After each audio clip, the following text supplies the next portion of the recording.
The poultry industry may have a new weapon in the ongoing battle against avian influenza, also known as bird flu.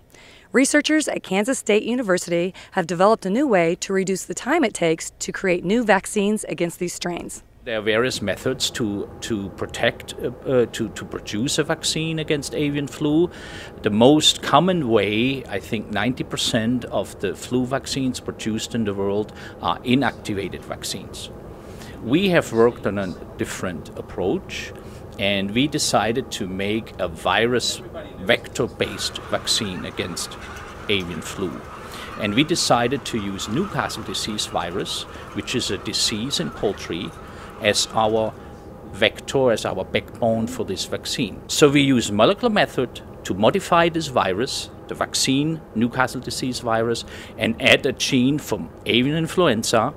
And we did that for H5 avian flu, or for a different subtype, H7 and 9 avian flu viruses. And making these recombinant vaccines, we are able to produce a vaccine which can protect against two diseases in poultry: Newcastle disease virus and avian influenza viruses. The vaccines may help control the future spread of the virus, as well as reduce the cost to the industry and consumers.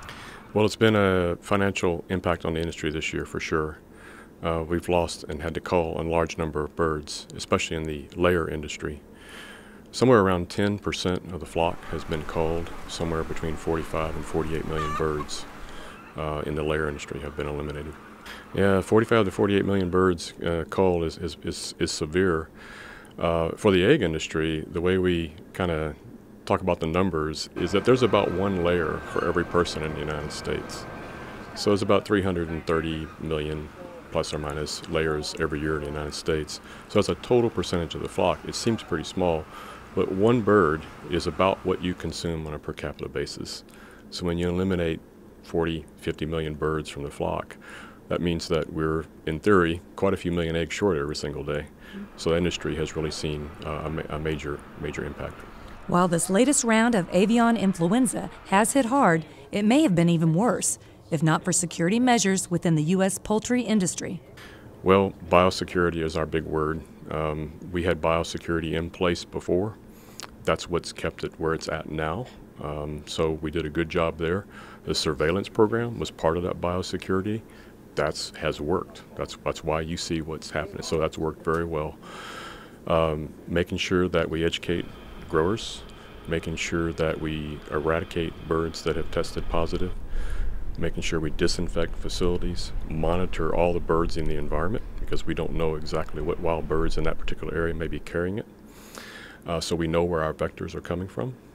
Try to limit those birds and their impact on our birds, either outdoors or indoors. And then, of course, at that point, try to monitor those new offspring that we have to start in their place to make sure they don't get reinfected. There is concern over the migratory cycles of the wild birds that help to spread this virus outbreak. For countries that do vaccinate, having quicker access to vaccines could help curb the virus.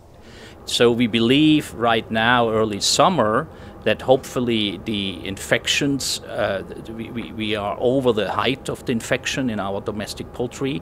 And we know that already that some of the turkey farms, which were depopulated in April, have been already repopulated. So this is a good sign. So, however, what we are fearing, or we don't know what will happen if there is a north-south migration of wild birds in fall. The same thing has happened in spring can happen again, and we have more outbreaks in our turkey and poultry population in the Midwest. The potential for these new vaccines is huge. With new strains and continuous mutations, there's a greater chance for the virus to cross over to other species as well as humans. Reporting from Kansas State University, I'm Janelle Ost for This Week in Agribusiness.